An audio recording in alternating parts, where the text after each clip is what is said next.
Welcome back, ladies and gentlemen, to episode 4 of MMA on the Island. My name is Joe Frescott, joined alongside Aiden Williams and, of course, Bob, back here again. And today, he's in a beautiful cutoff tee. He's looking swole, Bob. You're gonna have to share your workout routine with me, making me look small over here. But I think he's gonna gatekeep that, like a lot of other things and a lot of his MMA takes. That he's not a very outspoken person. So it's gonna be tells tough us to go off camera. Yeah. No, I mean, he tells you maybe. You don't tell me nothing. I don't know. Me and Bob, we got some beef going on. That's something to maybe we got to monitor that over the episodes here. Maybe you got to turn that frown upside down sometime, Bob. Come on, let's go, baby. Shine up. We just had a great card in UFC 289, really stacked from top to bottom, and it started in the prelims, Aiden, and it was a fight that I was really looking forward to, that I betted on. And a fight that a lot of fans were disappointed in. That's where I really want to start today's episode. Yeah. With UFC 289, recapping it, and starting with Imavov versus Chris Curtis, a fight that a lot of fans had bookmarked as a fight that wasn't on the main card, but was a fight that was a must-watch. And Absolutely. Unfortunately, after a really competitive round one, it was a no contest due to accidental headbutts between both gentlemen. And it was just unfortunate to see, because that was a great fight. It was unfortunate.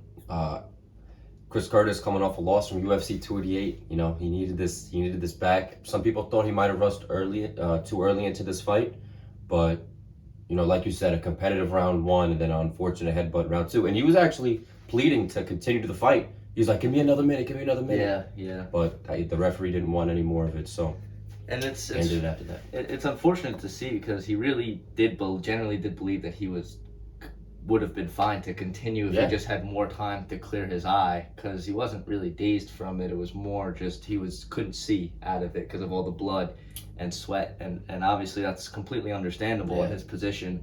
And it's just a tough thing, because with the way these fight cards work, and you know, in general, it's all timed. You know, it has to be, you know, the fights, they only have, you know, they have that 5-minute grace period for any, you know, potential low blows or accidental clash of heads like we saw. But clearly, that, you know, with it being on a schedule, if the guy can't go in that 5-minute time, they have to stop the fight. But I think the only right course of action here would be to run it back. I would agree. Yeah, for both guys, it really makes sense. So. But I mean, Imavov looked fantastic, and I thought he won round one, and I think in round two he was winning that round until the headbutt as well. And he's a guy that really looked dynamic coming off of that loss to Sean Strickland. But you know, it's a tough thing about the sport, where you know, it's on a time, and I can't even, you know, it's not something I can really complain about, because it's at the end of the day, you know, it's a production. You know, you have to keep things on schedule. And if Chris Curtis, you know, couldn't get his eye cleaned, I think Jason Herzog, the head official referee, made the right decision on that one. Although, you know, as a fight fan, you would have loved to see how that fight would have played out. Absolutely, and it was like you mentioned. It's good to see, you know, Imavov when he fought Strickland back in January. Strickland took that fight on short notice, so I think he took that fight on like less than a week notice. So that fight was at 205. He wasn't at his natural weight class, so now he's back down fighting where he should. And yeah, unfortunate turn of events. Yeah, and he looked good. The striking looked great, and he just did a good job all around in that fight. So I think he's somebody definitely to look out for. I think in the rematch, I think he has similar success against Chris Curtis. Although I could see Curtis making a couple of adjustments. But now to the main card, and I just realized this is a historic day. It's the first time we're breaking down a numbered pay-per-view card, and oh shit, yeah, you're right. I just thought about that. We've been talking about fight nights. We finally get a numbered card, and granted, out of all the ones this summer, this one was probably the least in terms of, like, you know, notable names and headlines, but still a lot at stake with each and every fight. And we're gonna start with Barry Alt versus Anders. That's kicked off the card, and it kicked off the card in a big way. That fight was an absolute banger. Barry Alt won via unanimous decision. I think that was the right decision, and just an overall outstanding fight. I was really impressed with the way that Marc-Andre Barry Alt was able to ward off Eric Anders' takedowns and put together the striking. He's a guy that was really got on my radar after that fight. Yeah. Looking at the highlights of the fight now, this is Barry Alt, I think, second win in a row. Anders, I'm trying to pull something up real quick. And Burial coming off of a knockout to Julian Marquez earlier this year, and he's somebody now that after losing two of three in 2022, all via finish, he bounced back this year and is 2-0 to start. And he looks like he might be he's definitely somebody who likes to stay active. He's fought multiple times each and every time he's been since he's been in the organization in the UFC since 2019. So for Marc-Andre Barriault, he's somebody that's going to continue to stay active. And when you're looking at future matchups after that fight, I really like him versus the winner of the July contest between Gore and Bo Nickel. I think a lot of people obviously think Nickel's going to win that fight, but I'm just going to choose the winner because just in case Gore does upset him, the Tresean Gore, that would be a huge momentous win for him, and that would be a big step up in competition. So I think that for both guys, it makes sense, and especially with the takedown defense that Marc-Andre showed in that fight, he stuffed 10 out of 11 takedowns from Eric Anders, and even the one that he got, he was able to get up relatively quickly. So for Marc-Andre Barriault, is quite the name there.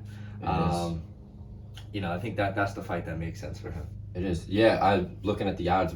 Nickel is like a minus 900 favorite going into this fight in January, so nobody thinks he will win.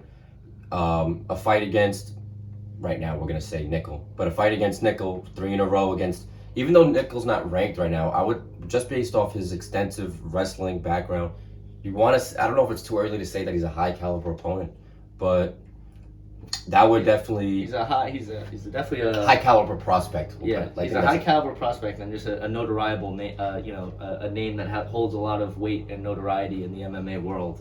So I think that'd be a great match. That would be a great fight. Great matchup. It could really test Bo Nickel's ability on the feet if he's unable to take Barriault down in the beginning. And I think that's something that a lot of fight fans want to see because we saw in that first fight how it was kind of very much takedown centric for Bo Nickel. Absolutely. But we've seen his hands on, I think it was the Contender Series. He was on the Contender Series. He was on it twice actually. Yeah, and we saw his hands there. So my memory does not fail me at that time. And so, we've seen it, but not at the UFC level just yet. It was really relying on his takedowns in his debut. So let's see if he can get the job done outstanding. And I think Tresean Gore will provide that contest, but if Tresean Gore can't, I think Marc-Andre Barriault will be a great matchup for him. I like who you put as the matchup for Anders, Shabazian. We just did the podcast on Shabazian like a few weeks ago. Mm-hmm. I think he's lost like 4 out of his last 5. Anders has lost, I think, 4 out of his last 5 as well. So I think we talked about, give Shabazian one more fight. If he loses that, he's on his way out. I think that'd be the same case for Anders. So I like that matchup you put there between the two. Yeah, fighting for their career. It just makes sense, and especially with Eric Anders, 36 years old, and on the broadcast they were talking about how he was kind of struggled with his body a little bit, breaking down. He went to Canada, I think, for stem cell treatment or whatever the case may be, or whatever that was. I don't want to misquote by any means, but at the same time, with his body breaking down at 36, he may be on his way out for Shabazi, and they're both two really big guys that both have pretty good wrestling as well. So I think that would make for a good matchup, very solid matchup to either kick off a main card or be like a featured prelim. I like those two guys. They're both exciting fighters, and both guys that I think are better than what we saw them in their last contest. I think Anders was better than he displayed last Saturday, and I think Shabazian was better than he displayed against Anthony Hernandez a few weeks ago. So I like that one in the middleweight division. Just two guys that I think are capable of fighting better, and I think they'll get the best out of each other.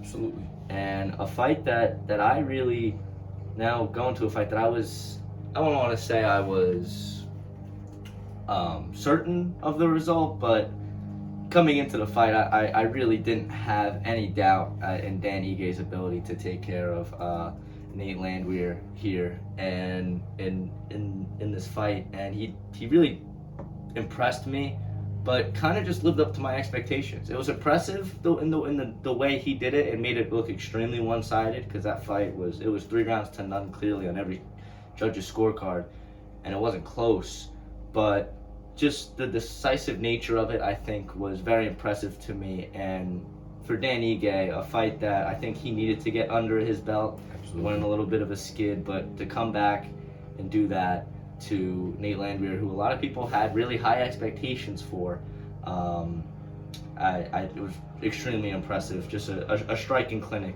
to say the least. Yeah, this is good for Danny. You know, this is his second fight in a row that he's won, and after, like you just mentioned, him coming off on a losing skid to, Moskar, Evlov, Emmett, and the Korean Zombie. So those are top level opponents, but nonetheless, he lost 3 in a row, and he's getting back on the right track. So to see him win 2 in a row, and now maybe fight up in the rankings and work his way back up.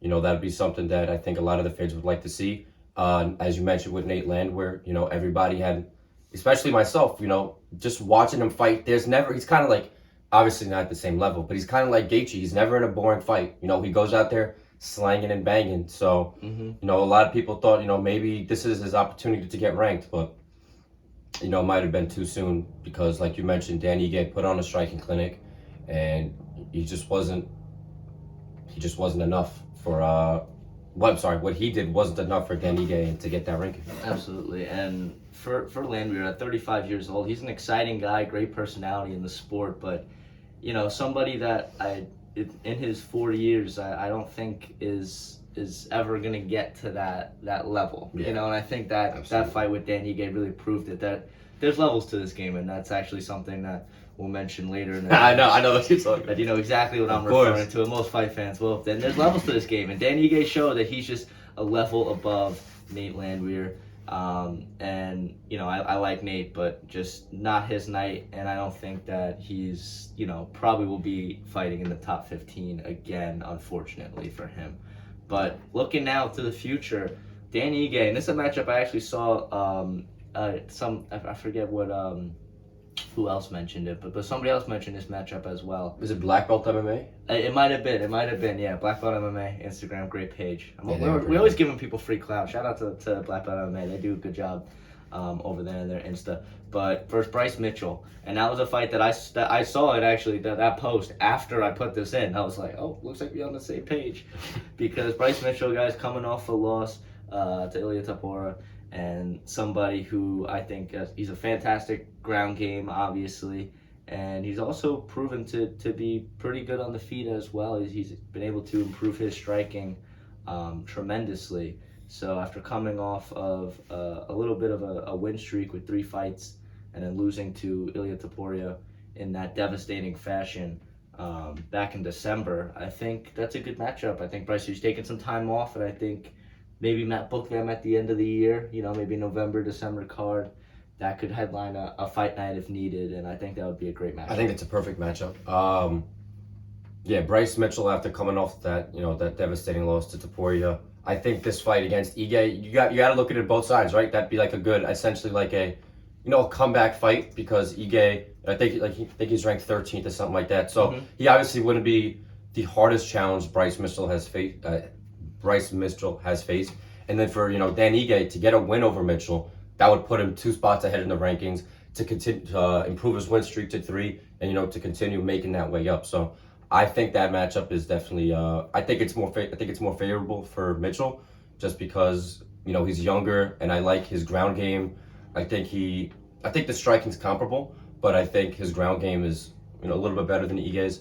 So yeah, in that matchup, I would probably take Mitchell. But I think for both fighters, that's a good matchup. And like you said, November, December will be good. And I think Ige deserves to fight up in the rankings. He does. I don't think there's any doubt about that. No. And right now, he sits at 13, whereas Bryce Mitchell sits at 11. So I think that's a perfect matchup right there.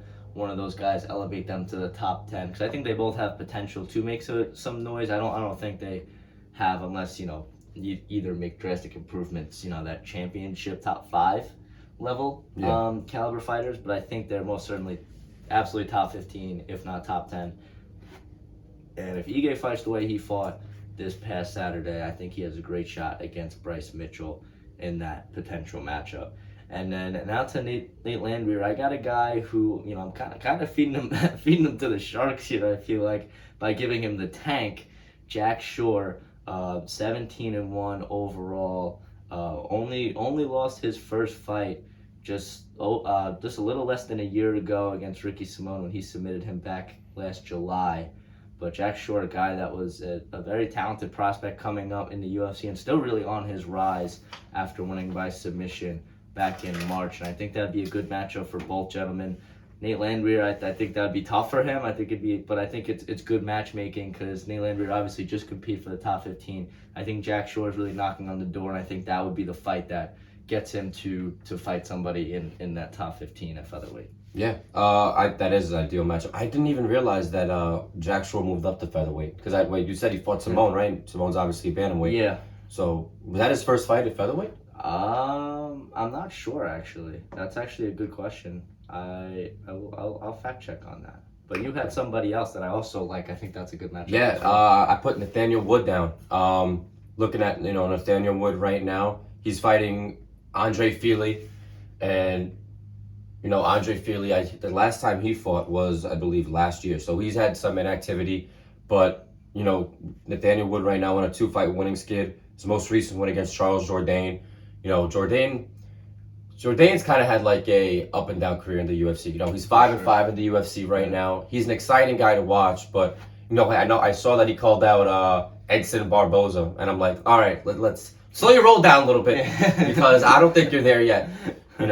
So Nathaniel Wood to get this win against Andre Fili, and Andre Fili's fought some dogs too. He's fought Holloway. The name's slipping in my mouth, but I know he's fought some good guys.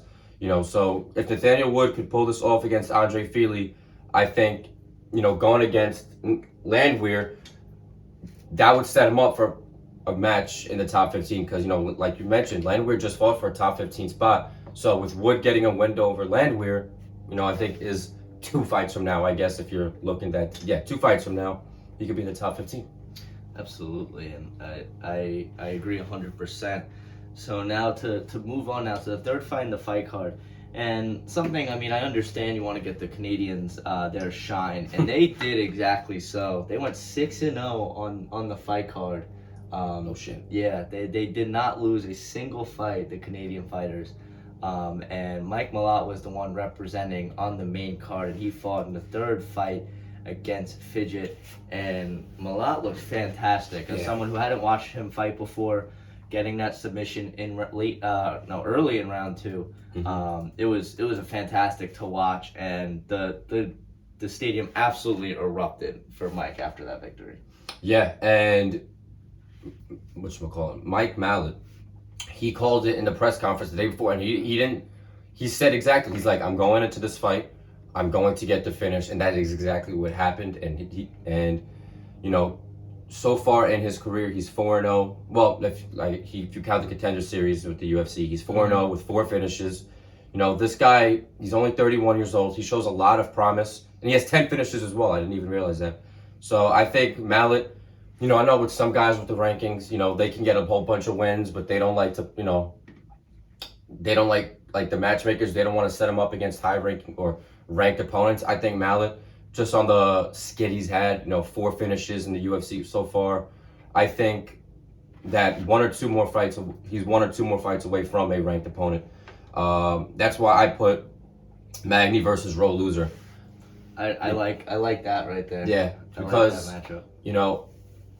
Phil Rowe. I called him Eric Rowe on the first podcast, and that's a cornerback in the NFL. I realized. So guys, if you called me on that, I'm sorry. I don't know where I got that name from, but yeah. Magny being the 12th ranked welterweight right now, I could imagine if he loses to Phil Rowe, I don't think that completely knocked him out of the rankings. He'd probably move down to like 15, maybe 14. Well, actually, no, Del Mandalane is 14, Michael Pereira is 15.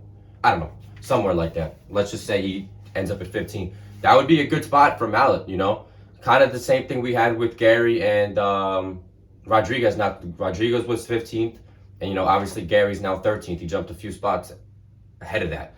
So, yeah, man, Jesus, wrong Canadian, I'm sorry. Mike Malott, I think that'd be a favorable matchup for both. Honestly, either opponent I think would be a favorable matchup for him. But, yeah, I like that fight a lot, so we'll see what happens with that fight in 2 weeks, I think. Absolutely, yes. 24th, yeah, it is in 2 weeks. And I originally for mine, admittedly, I completely forgot that Robbie Lawler was retiring after his fight against Nico Price this summer.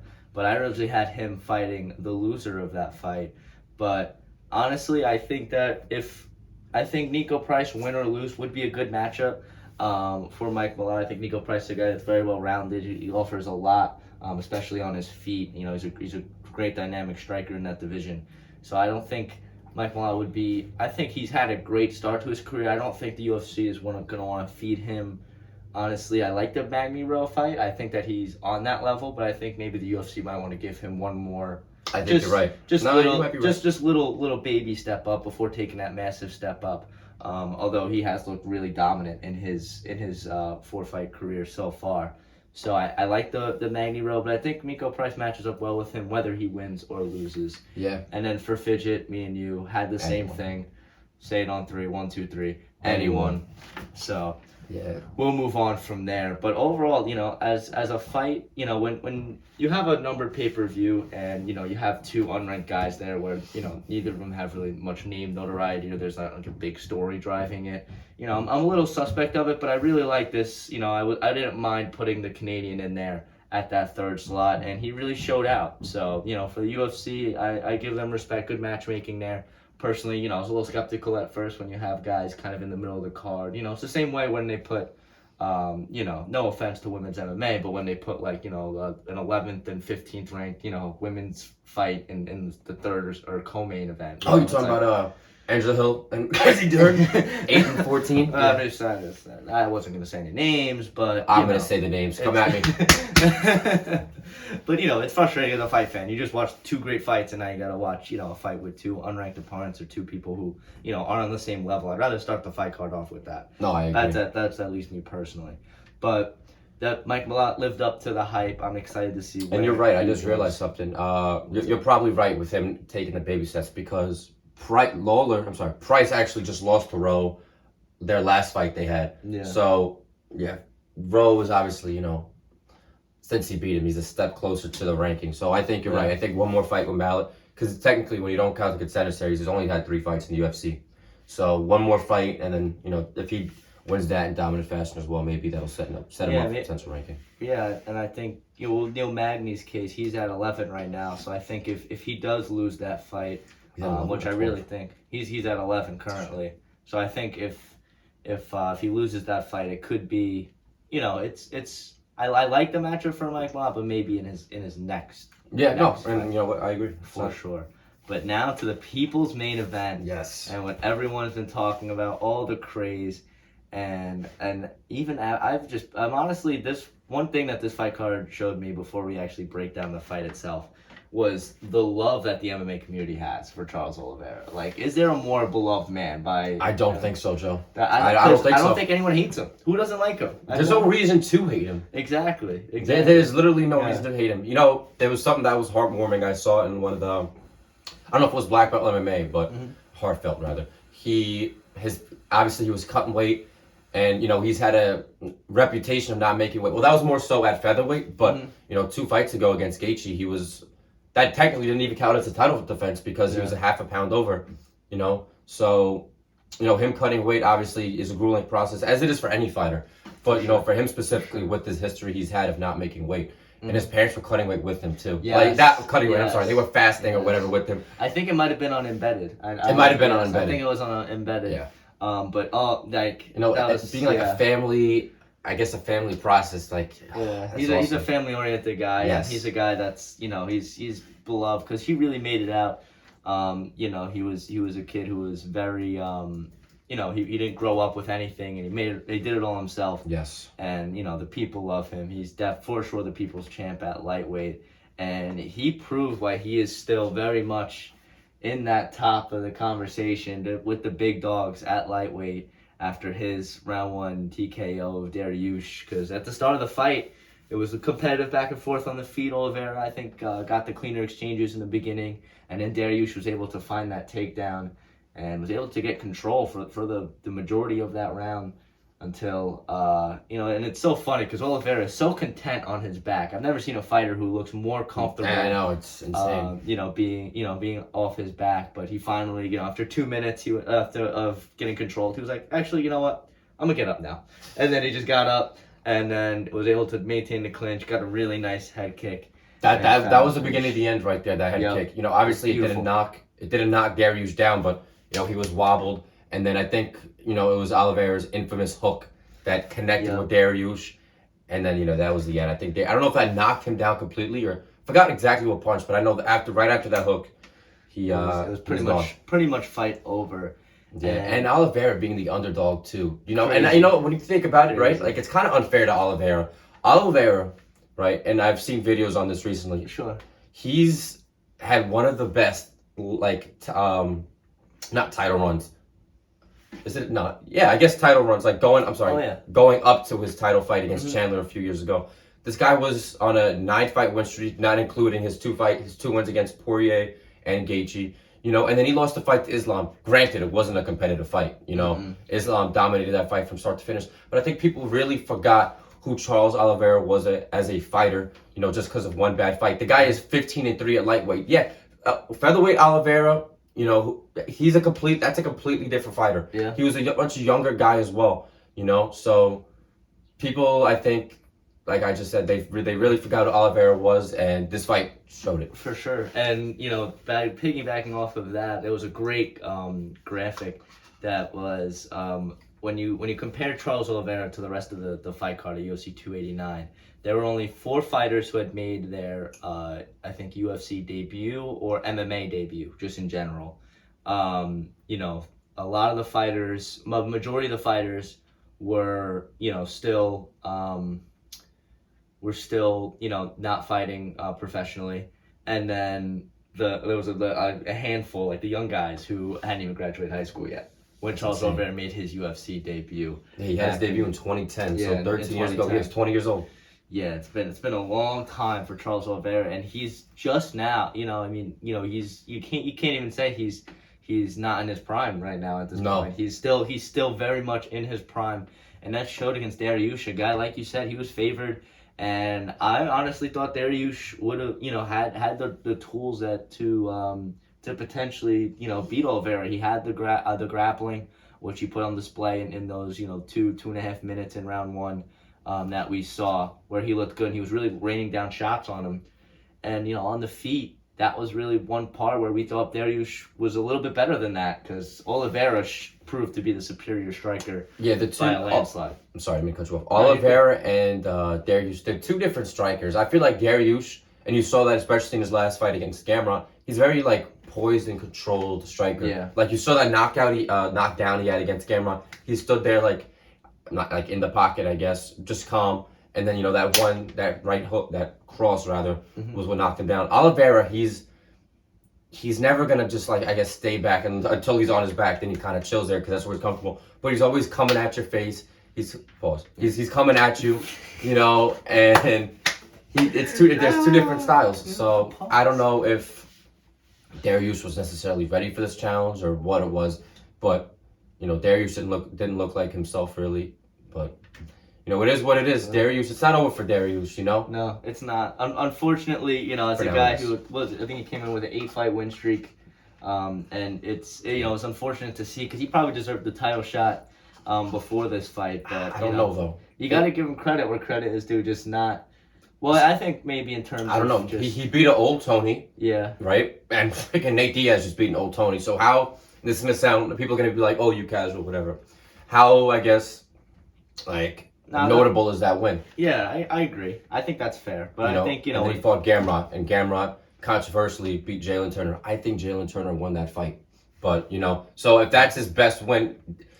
Yeah, it's tough because I've seen this debate as well other places because, you look at his last 3 fights. You mentioned Tony. Before Tony, he beat Diego Ferreira by decision. And before that, it was not really notable names. You got Scott Holtzman and he just lost to freaking Clay Guida. Yeah, and then now we got Mateusz Gamrot being the big name on his resume.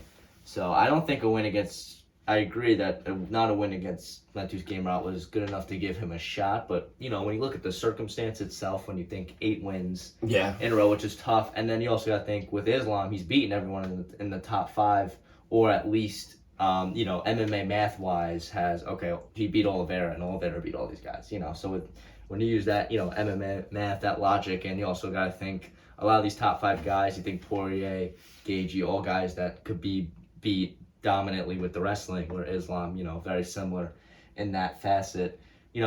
Benny was the guy that people were like, could pose some threats to Islam because his wrestling is better than those guys. Yeah. But obviously Dariush not deserving, unfortunately. So when you're looking at the future here for Oliveira, and we both agree, and I think it's the consensus. Then I think Dana even agreed in the post-fight presser that you have to run it back. Yeah. You have to run it back. There's really no ifs, ands, buts about it. I think that Oliveira Islam too. There's a lot of hype for that fight. I think I don't think there's bad blood. I think both gentlemen respect each other. No, but I think that there will be some tension if they do run it back. I think with Islam, and as I kind of hinted at before and alluded to, talking about there's levels to this game after Oliveira defeated Dariush soundly. But there is levels to this game, and Oliveira showed he was levels above Dariush, and I think that Islam saying it the opposite way, that they're not on the same level. I think Oliveira would give him a lot better shot. I think so I don't know too. if he wins the fight, because Islam looked really good, and I think Islam, who was able to beat Volk, and I think Volk's probably some as tough as it gets in terms of competition for Islam. That fight might be a confidence booster for Oliveira because Honestly, you're right. that fight, Islam, I guess, because of his grappling and his control time, that obviously that's what eked him out a win, But watching that fight showed that Oliveira, that Islam's not like a robot, he's able to be beaten. Obviously, I think he has a loss already, Makhachev. I don't even remember the name. That was early on in his UFC career. But yeah, watching that fight, obviously Volk and Oliveira, 2 completely different fighters. So, take my statement, like a grain of salt, whatever. But yeah, so I think that fight with a second Islam fight would be, like Joe mentioned, a completely different fight this time around. I think Oliveira, he said he wouldn't make any adjustments. He just said he wasn't himself mentally. Maybe that's the case. But there's no other matchups when you look at the rankings. I feel like that makes sense. Oliveira's beating both Gaethje and Poirier. I think them 2 rematching right now just really wouldn't make sense, And Oliveira shows that he's better than everybody else in that lightweight division besides the champ. So Absolutely. Hopefully we get that back in Abu Dhabi, UFC 294. I would love that. Call your shot, Aiden. Call your shot. And now for Dariush, I don't think that he really should fall too off of the rankings. I think, you got to give him respect. He didn't move in the rankings. We're filming on a Tuesday, and that's when the rankings come out. So he didn't fall in the rankings. He stayed at 4. So I think that a matchup with him and Rafael Fiziev makes sense. Fiziev, also a guy coming off a loss to Gaethje.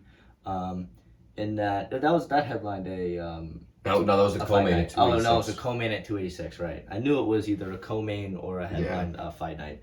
But either way, that was a great fight, but obviously Gaethje got the better of him that night.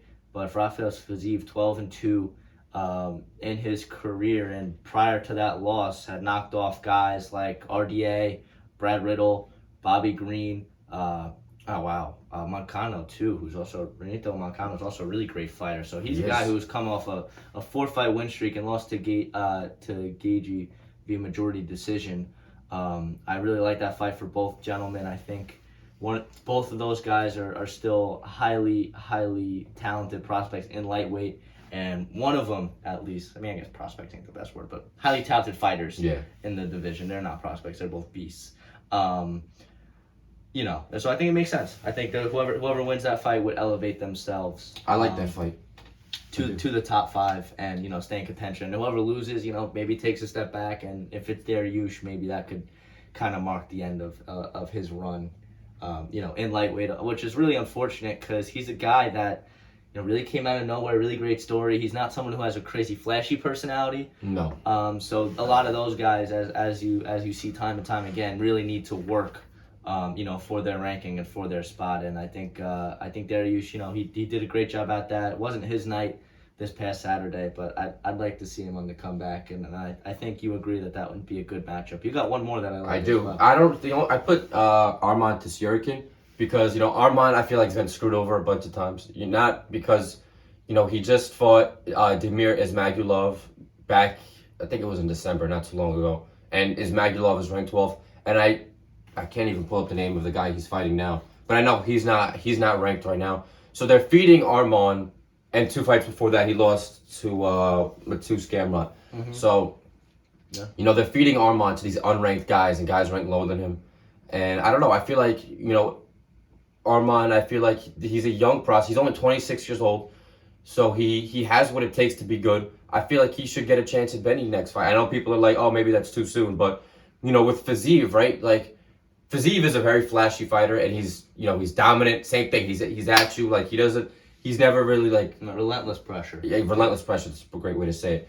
But he just fought Gaethje, who was ranked 3rd, and I feel like I don't know if he should get another shot at Dariush, who's ranked 4th. Because if he beat Dariush, obviously Oliveira's gonna get his title fight, and then probably after that the winner of Poirier Gaethje. But then I feel like if Fiziev ends up beating Dariush, he'll be ranked 4th. Maybe that'll set him up for a title shot. I don't know, but I don't know if Fiziev is necessarily, if he should get 2 top 4 opponents in back-to-back fights. That's just my opinion. I don't know. That's fair. I that's fair. But I think when you look at Fiziev, he only lost via majority decision. It was a close. One judge had it 28-28. Yeah, had it as a tie. So when you're looking at Fiziev, I think when you see how competitive it was against Gaethje, and he's coming off 4 straight wins. Me personally, I think he does deserve to keep fighting in that top 5. So I think he is a top 5 lightweight in the world. Personally. No, yeah. But I agree though. I think Arman's actually fighting next week, and I actually wanted to talk about him a little bit. With on the Cannonier card? Yeah, he's the co-main against Joaquim Silva, who again I've never heard of. Is not ranked. He's getting screwed over. So yeah, he really is. And I know people are like, why Arman? Like, why Arman? Well, when you look at the rankings, right? Chandler's fighting McGregor, and this is gonna be a hot take, and I don't know if you guys will agree with this.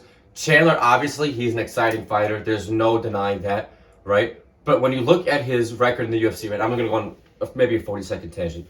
He's 2-3 in the UFC. His wins are against Dan Hooker, who's ranked 11th right now in lightweight, and against maybe not at the time, lost Tony Ferguson, but I think at that point, Ferguson had lost 2 or 3 in a row already. He was on his way down for sure. And then he's obviously lost his 3 fights to Oliveira, Poirier, and Gaethje. So, I want to say, I feel like his flashy wins are the reason he's still number 5, because there's no denying he's an exciting fighter. But I don't think any of you watching this would sit there and confidently say that Michael Chandler is a top 5 lightweight in the world. I don't think you confidently would believe that. So, Chandler being ranked 5th, Fiziev, you mentioned, and Gamrot just fought Dariush in his last fight. There's no point in making a rematch right now. There's not really any, tension or build-up leading up to a rematch. So, and Dos Anjos, who's ranked number 9, doesn't even fight at lightweight anymore, and Turner's obviously booked with Hooker, who's 11. So I think, you go down the rankings right there, all the way to top 11, Arman's the only one that makes sense. Yeah, I agree, and I think, and this is assuming he does get past Silva this weekend, which we both think he will soundly. I think so too. Because he's a guy that, and in that Gamrot fight too, I want to talk about it as well. It was a close competitive fight. It was not really one-sided at all. It was competitive. All 3 judges had the same thing. They had Arman winning the first 2 and Gamrot winning the last 3. Yes, it was all the same on all the cards. So. Yeah. So I mean, when you're looking back, and you got a guy like Gamrot who's fought Dariush, he has been fighting up. And for Arman to be fighting down, even though he just barely had lost that fight and then bounced back in a big way in his last fight, it's UFC, and this is again, that's one of those things. Arman's not a big name, big personality, so UFC tends to screw those guys over, and I think Arman's just another example of that, along with the guy we were just talking about, Dariush. Yeah. So I think match those 2 guys up. I like that. If Fiziev can't go, but Fiziev would be my ideal for the first. But if Fiziev can't go for some reason, or they got another fight booked for him, Arman definitely a great second option, especially considering the timelines. Considering he's fighting literally in a week, so the timeline Yeah, worked it out actually matches perfectly. up perfectly. Yeah. And now to the main event, and before we continue, I gotta be honest with you guys, I fell asleep. No I shit. watched the first 2 rounds on my phone, and I'm not gonna lie, I fell asleep. Like I kind of got bored, and I think a lot of people agreed it was not a very one-sided, dominant fight, but wasn't really entertaining for the fans. And I personally did not see rounds 3 through 5. But thanks to verdict, I know that as the rounds got on, Nunes dominated more and more, which I honestly expected. Because after 2 rounds, I knew the fight was over. Aldana didn't really do. She was touted for her boxing and how good her striking was going to be, but she didn't even really throw her hands. And it I don't was think really disappointing. You didn't miss much because on none of the judges' scorecard, Aldana didn't win a single round. Nope. So I think it was 2 50-44s and 1 50-43. Yep. So that means one judge said Aldana lost 2 rounds, 10-8. So in no way was this fight competitive. And I just have to say something, right? Yo, Juliana Pena needs to shut her fat mouth, in my opinion. Thank because, you. listen, someone had to say it. Someone had to say it. You know, Someone had yes, to say Pena had that submission win over Nunez. I don't give a shit what any of you say. Just because she beat Nunez the first time doesn't mean she was deserving of a trilogy, okay? No way. Nunez, what's her face? Pena is 12-5 in the UFC. And like Nunez said, she didn't want to leave the belt with Pena because she's not that good. Okay, I can't say she's not that good because at the end of the day, you can make excuses. Oh, it wasn't right there, bullshit, whatever. She still tapped her out, fine. But then you look at that second fight, in no way was that fight close. Nunez had knocked her down 3 times, and I think all 3 judges scored at 50-44. So that shows you the first fight was a fluke. Would there have been a good trilogy? I wouldn't have been opposed to a trilogy, but I think 3 fights back to back fighting the same opponent. I don't think Pena was deserving of fighting Nunez for the 3rd time in a row. And even Daniel Cormier said that in some interview or something like that not too long ago. And of course, Pena was all salty. She was like, "Well, you fought." I don't know if she said something about John. You fought John Jones twice, or I don't know what she said. Okay, if you can sit there and compare Juliana Pena's resume to Daniel Cormier's resume and think in any way they're similar, you need to stop watching fighting right now. There's a whole bunch of other sports you can watch, but fighting's not the one for you. I love the tangent. I really do. No, because, I just don't get it. What pisses me off the most about that, because she's saying, oh, she's ducking her by Nunes retiring, which I want to it's ridiculous. It's comical. It is. It really is. What really pissed me off about it is Amanda Nunes, arguably the GOAT of women's MMA, and that's something we're going to talk about in a few minutes. But someone who's undoubtedly one of the best of all time, if not top 2, 3, whatever you want to say. So for her to retire, that's a big moment, and it really was a big moment. And the one thing I was upset about, I wasn't upset I really missed the fight because it was Amanda Nunes pummeling somebody. I've watched that plenty of times, as we all have as MMA fans. That's something we've just gotten used to at this point. But for Julianne Pena to go on and on about, oh, she's ducking me and all this, and it takes away from the shine. Instead of us talking about Amanda Nunes' career and looking back on it and saying what her legacy is, we're talking about Julianne Pena's stupid comments. That's what we should be talking about, Amanda Nunes. And by taking the spotlight off her, Julianne Pena, extremely selfish of her for one, and 2, she's not on Amanda Nunes' caliber. She's a great fighter, but she's not on Amanda Nunes' level. We saw that first fight, Nunes didn't even look like she wanted to be there. There's a lot of things surrounding that situation with Nunes, where her training camp wasn't takedown. Like she fell like there was no fight when she got taken out. And then when Pena put her in a rear naked choke, you could snap your fingers and then she tapped right away. Like there was no fight. Just looked like Joe mentioned, she didn't want to be there. And then when you see, like I said, in that second fight, completely different fighter, and that's the Nunez I know. Exactly. That's the Nunez that we all know. Yeah. Absolutely. And so that was, a main event that didn't live up to some expectations. Irene Aldana, she said she'll be back. And she said she already knew the mistakes she made. But I think, That's what Aldana said, you said? Yeah, but I think the mistake she made was, signing up to fight Amanda Nunes. Yeah, she fights like once a year. I was looking at it not like recently. I don't remember the names exactly. But yeah, I think she fought. I think 2021 she didn't even fight, or it was 21, 22 or something like that. Yeah. So Aldana was, I'm not gonna say blessed but not, she was blessed. I don't care if she was fighting, blessed. an ape. I don't, you know what I'm saying? Like, she still got a title shot, and I don't think she was personally deserving of it. No, I don't. I agree. With this vacant belt coming up though, right? I think Pena might getting her wish, and she'll end up fighting for the belt, even though she probably, I don't know if she deserves it because, she just lost her last title fight. Well, actually, her last fight was a title fight, and she lost that. But I don't know if you guys know this. Though. Huh? She is still one. So. She is still one. So I think, real quick, for that vacant 35 belt, maybe at the end of the year, I was looking at a fighter, Raquel Pennington, who's ranked number 2nd in that bantamweight division. She, her record right now is 15-9, so that might look like shit. But she's won her last 5. She's won her last 5. She looks like a complete, and I think she's 11-5 in the UFC. Actually, I think in the beginning of her career, she lost in other promotions, and she had a couple of separate losing skids. But Pennington winning 5 in a row. I think she had beaten Aldana a couple fights ago. I know they fought, and her last fight was against, I think, not Talia Santos. Jesus Christ! Oh my gosh, she was ranked number 3. Who's number 3 in the female bantamweight? Real quick, I know you're on there. And Caitlin Vieira, that's the one. It doesn't escape my head. Pennington is 2. No, I know, but 3 is Vera, right? Oh no, 3 is Holly Holm. 4 is Vera. Okay, yeah, sorry. So she just fought Vera, split decision. That was back at the beginning of the year. She won that fight, split decision. Excuse me. Mm-hmm. So I don't think, obviously Holly Holm's been the champ, and I think she just beat Yana Santos in her last fight. So I think Pennington deserves that title shot right now. Is it against Pena? I think you have to. I mean, for me at least, I think you have to. I think she's. And I think Pennington wins that fight. Yeah, hopefully as frustrating as Pena has been, and I don't want to talk about her dumbass anymore personally.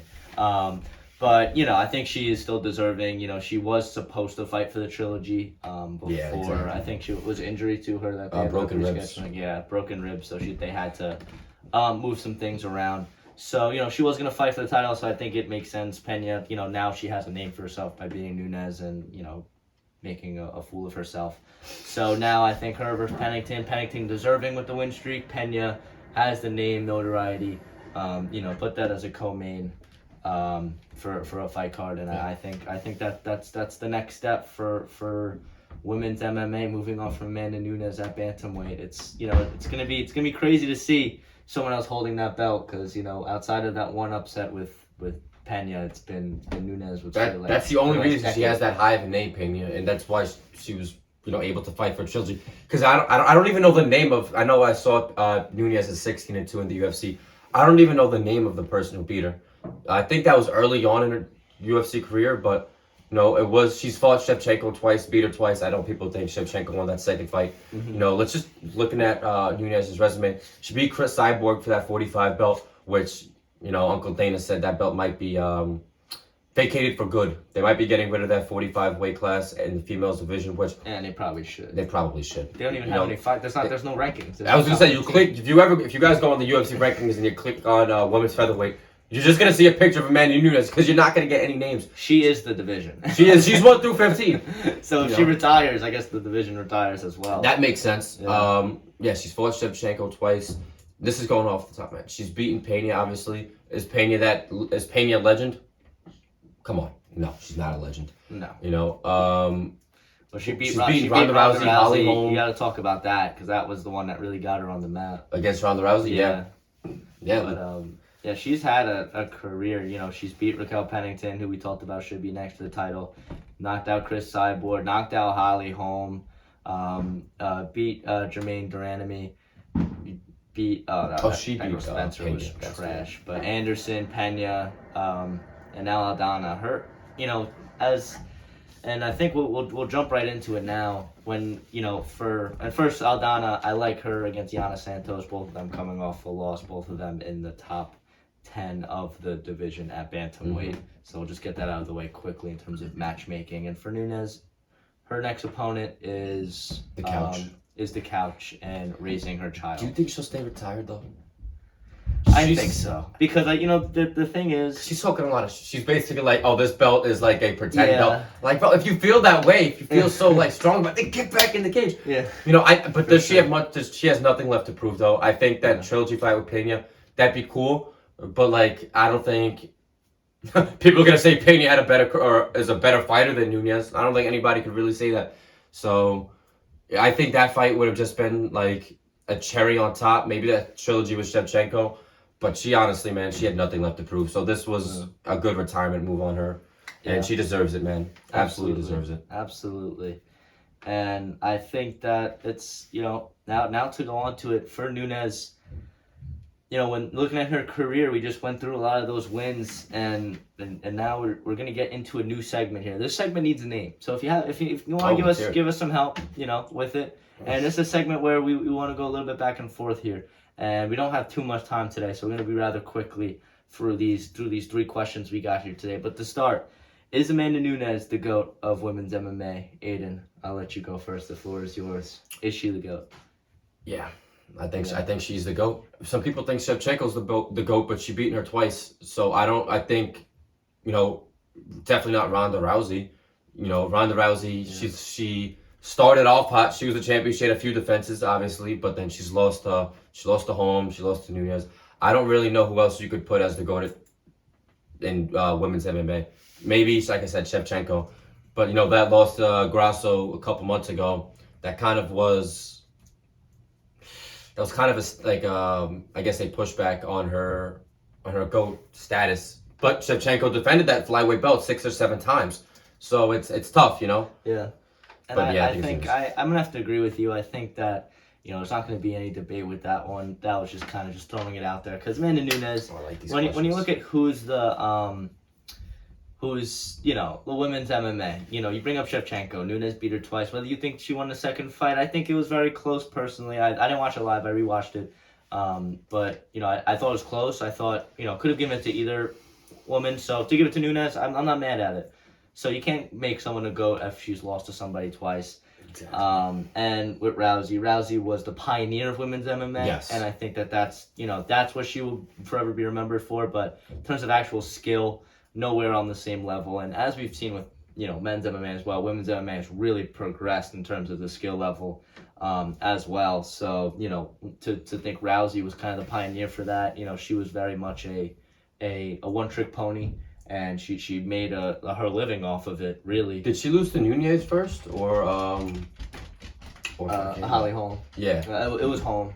She lost to Holm first? I think it was Holly Holm first. I think it was the knockout, and then after it was like a head kick or something. Yeah, it was the head kick knockout, and then after that, she took time off, and it was the return, which is why that fight got Nunes on the map, because the whole promotion of that fight card was about Ronda Rousey's return. They didn't even care about Amanda Nunes. Like, I actually watched the whole thing on it, how the promotion, literally, it was just Ronda Rousey's face. Like, that was the promotion they were showing for the fight card. Like, the Amanda Nunes wasn't even in the picture. It wasn't even like she was fighting. And we saw how that fight went. So, just again, there's levels to this game. And Nunes, I think, is in a level of her own. So that one, very quickly, said and done. Amanda Nunes, the GOAT. Our first topic, done.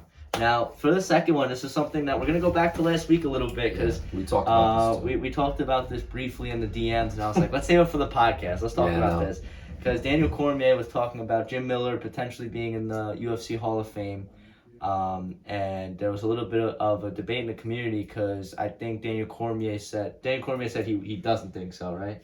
Yeah, because Daniel Cormier said that there was, when you look at fighters that, are in the Hall of Fame, they should be, elite. And he was like, what is the criteria if we're letting someone like Jim Miller, granted a great fighter, but a veteran who's never really cracked the top 15 and never really made, a really true title run, or in that sense. The only way I feel like you can argue for that is by looking, and this isn't really a strong argument, is by looking at like Cowboy Cerrone. Cowboy Cerrone was never a champion, but he did fight high-level guys. He fought McGregor, obviously, for McGregor's return. He actually just lost to Jim. Well, he was 1-1 against Jim Miller, actually. Last year they fought against, I'm not going to say a washed Cowboy, but like bro, he was like He was- 40. he He was was like 39 years old at the time. But Jim Miller's 39 right now too. So I can't really, when you're talking about these two guys, you can't really bring age into the picture. But yeah, I think Cerrone, I don't know if he was like top. He was like ranked. I think he has like the second most wins in welterweight history. But that doesn't really compare to Jim Miller. Jim Miller has the most fights in UFC history. He has the most wins in UFC history. So it's tough. If you're gonna put Cowboy in there, like not to say you should put Miller in there, but it's like, I don't know. I feel like their careers kind of line up similarly based on never being a champion, having this extreme longevity. But like you mentioned, Joe, Miller's never been a top 15 fighter. So, and Cowboy was, so you know what? Take back what I said. It doesn't really compare. So, I don't know if Miller, you can't really put somebody in the Hall of Fame that was never top. I don't care if he's had 168 fights. Listen, I get it. I understand that perspective completely, because I think when you think of Hall of Fame, for really any sport, you think of the elite, the best of the best. But Jim Miller, admittedly, has never been the best of the best. In any weight class he's fought in. He's I don't think he's ever cracked the top 15. Maybe he has, but he never cracked the top 5 or never went close to a title picture. But he was ranked 10th at one point. Yes, actually, he fought Poirier. I just had to blame. I know he had a stint in the top 15, but he was never someone who got past that hump. No. And got into fighting elite level competition. Although he does have wins. No, you're good, baby. Bro, he does have wins against Oliveira back in the day, and he does have some really high quality wins. Other guys like Joe Lazone twice, who was a good fighter in his day, beat Clay Guida, beat Cowboy recently. So those are his most notable wins. Obviously lost to Poirier and a bunch of those guys. So he's really fought the best of the best. And for me personally, I think that there's something to be said about that longevity that you mentioned.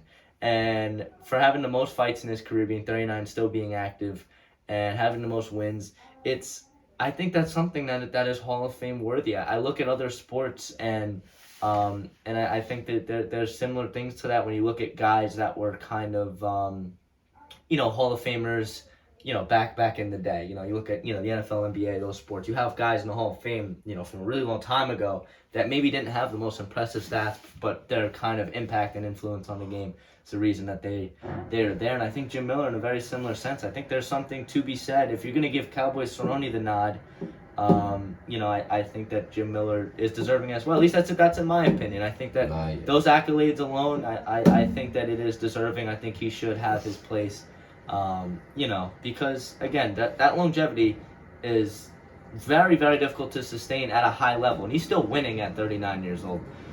He's won 4 out of his last 5. He's only lost to Alexander Hernandez last year. It's crazy, and granted, he's not fighting the best guys in the world, but he's still out there dominating UFC competition. So I personally think, I'm a Jim Miller fan. I think he should be in.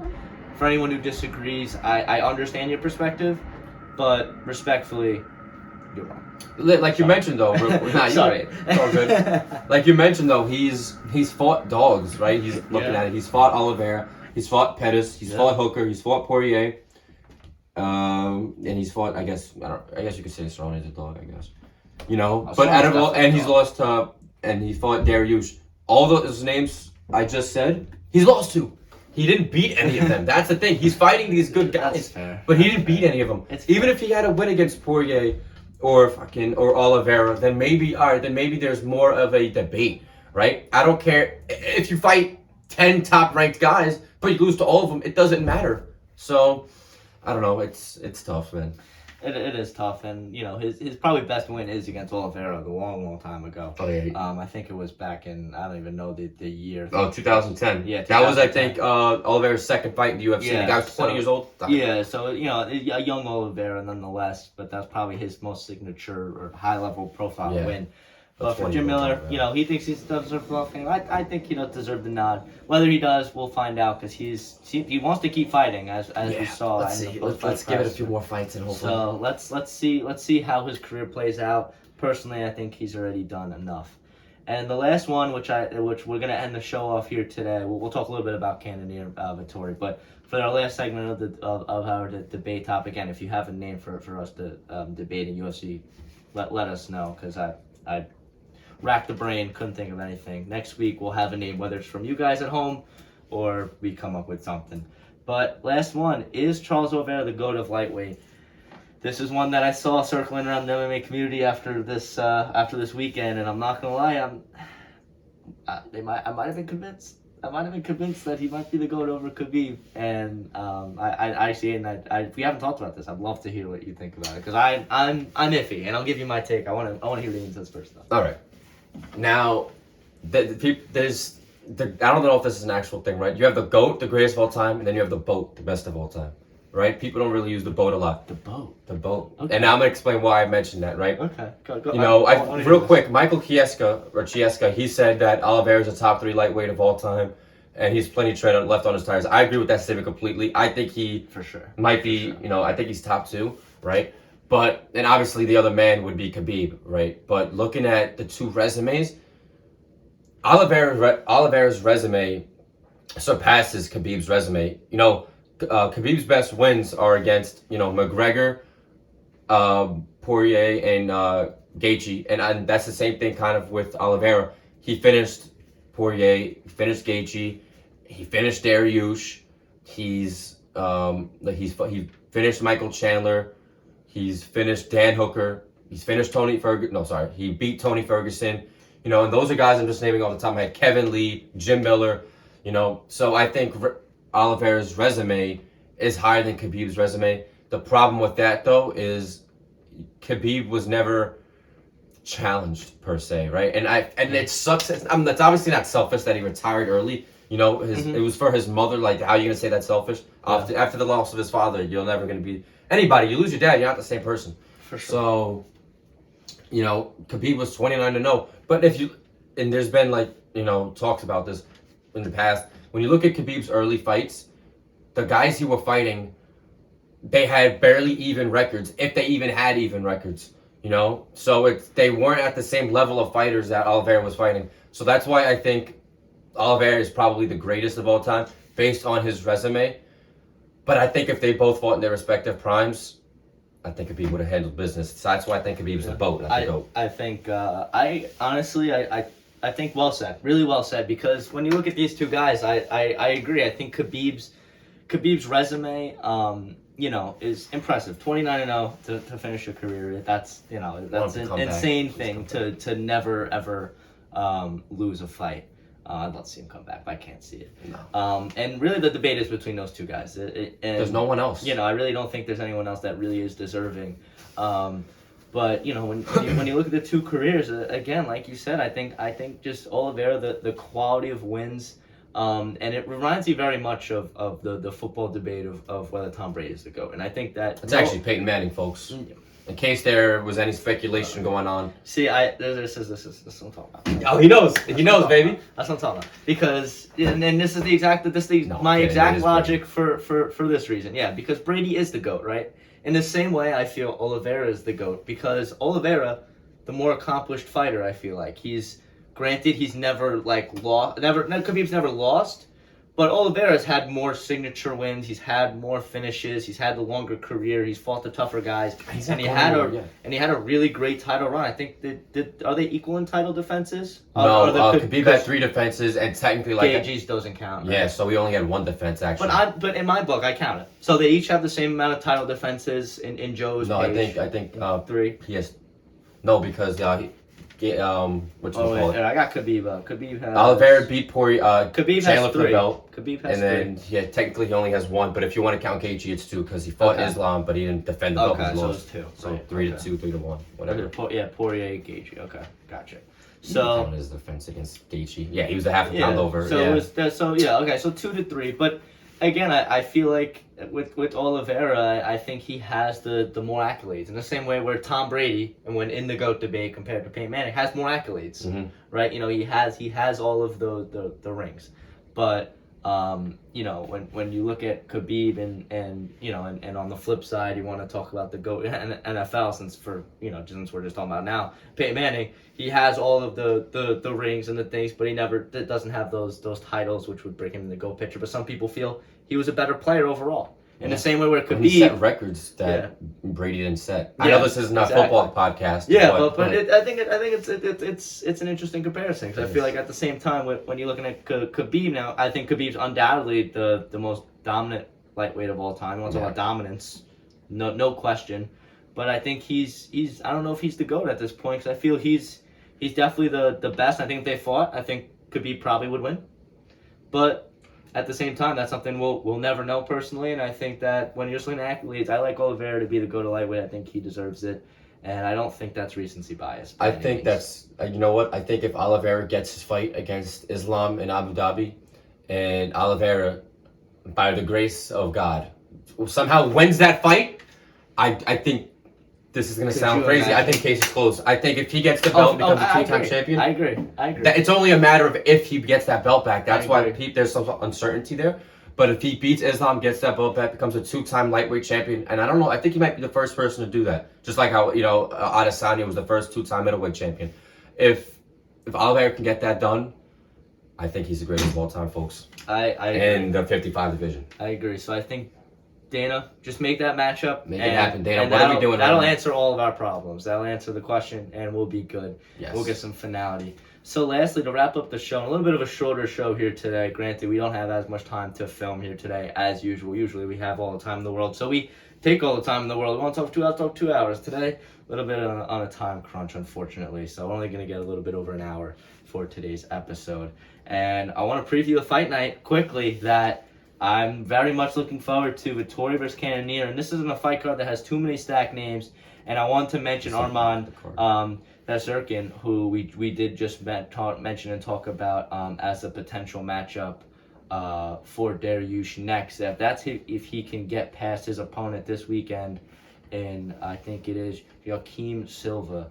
So that guy, 40 years old, for Joaquim Silva, not somebody who's really people feel is going to give Bazurkin too much of a threat. Dude, that's so messed. I'm just looking at Joaquim Silva. Yeah. He beat Jesse Ronson, who last year that was his most recent win. And before that, he lost 2 fights his most recent win after his 2-fight losing skid was against Jared Gordon in 2018.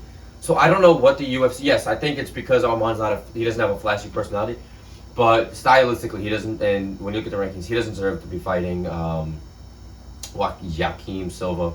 So I think that's why he gets this win.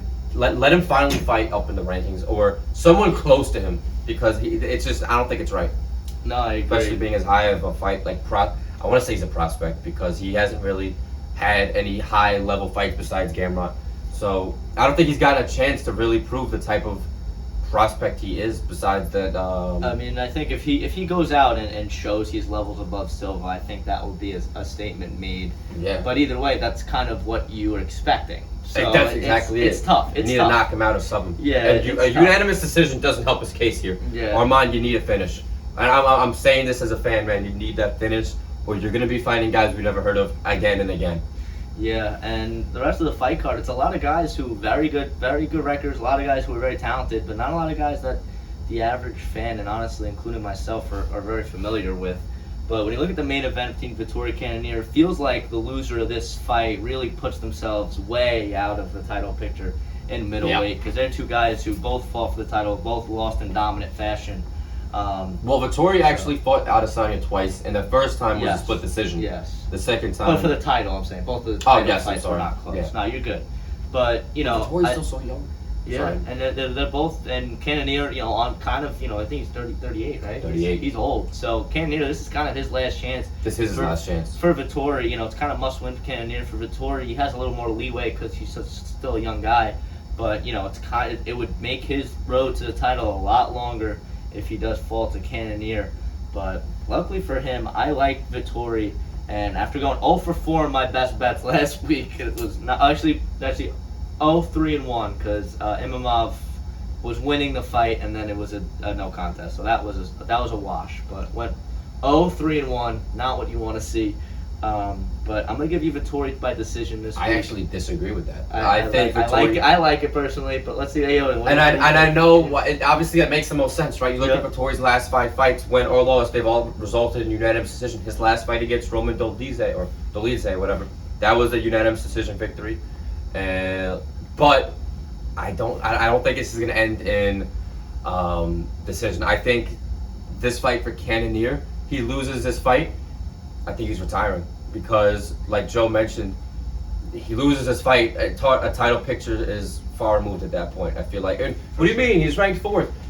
Yes, but his last fight or 2 fights ago was a title fight. They're already looking at Dricus Duplessis, and even if Whitaker somehow loses, I think they give Adesanya a trilogy with Whitaker before they give Cannonier another title shot. And then, like I said, if Vettori beats Cannonier, they're gonna Vettori's looking to be maybe a couple fights ahead for Adesanya. That's pending him winning all those fights. Yeah. So Cannonier being 38 years old, man, you're not the same when you're younger. But Cannonier's a special story, and I'm gonna get into that real quickly. He's fought at 3 different weight classes. He's fought at heavyweight. I think he was 0-1 or something like that. And then light heavyweight, he had a couple fights. I think maybe 2-2 or something like that.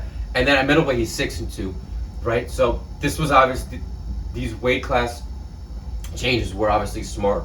It was a smart move for Cannonier, but being 38 years old, and if you lose to Vettori, I don't know where you could see a title shot in the near future. I don't, and I'm also saying that because he fought Sean Strickland back in December. That was the last card of the year, and he won that in a split decision, and that also caused a lot of controversy between the judges. Because all 3 judges scored that fight 49-46. Usually it's 48-47. Maybe one judge will give a 49-46, but no, all 3 scored at 49-46.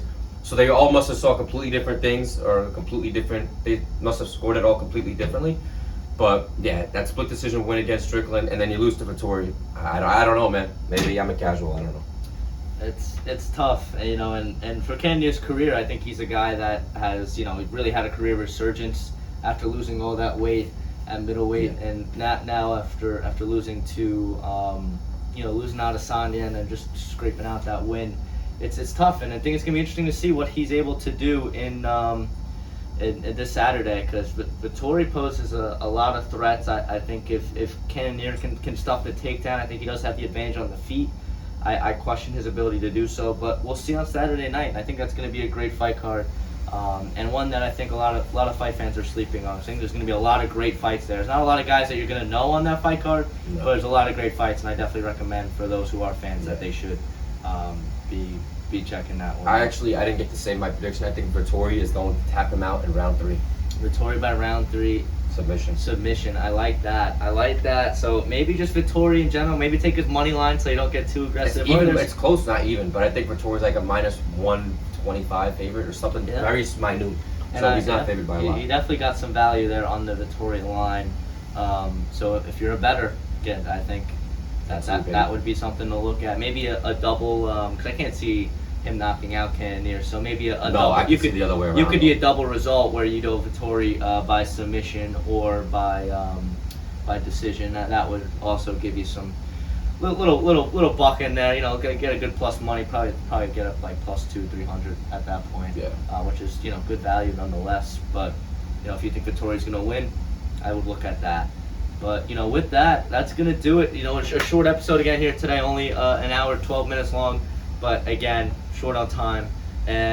But we'll be back next week. We'll break down Vettori Cannonier and look ahead. What's after Vettori Cannonier? I forget. So many fights. I know Magny's fighting on that card against. Who's the main event for that card? Real quick. Yeah, give me a fact check very quickly. But it's an exciting time. I think it's this summer. It's Strickland and Umis something. Hold on, I forgot his last name. Yeah, me too. Who was he fighting again? So there's a guy that was ranked. Yeah, that it was unranked, and I really was not familiar with prior. Oh, I'm stupid. It's Eminent Taporia. Eminent Taporia. Oh. Strickland he's in July 1st. I'm really excited for that one. So we'll break down everything we saw against Vettori Cannonier, and then look ahead to Taporia Emma. That's going to be a great one. I'm looking forward to that fight card. But, that's going to do it for episode number 4 in the books of the MMA on the Island podcast. My name's Joe Frescott. Sadie Williams, and Bob didn't want to talk much here today. Still has a Bob frown didn't on lose his the face. pump though. Wow, he is still looking. Yeah, he's still looking good. Pretty though. big. He's still got the pump going, but just not much takes. But maybe we'll try again next week, Bob. We'll try again next week, brother. But with that has been the MMA on the Island. Take care, everyone. Have a good night. We'll see you next week. Take care.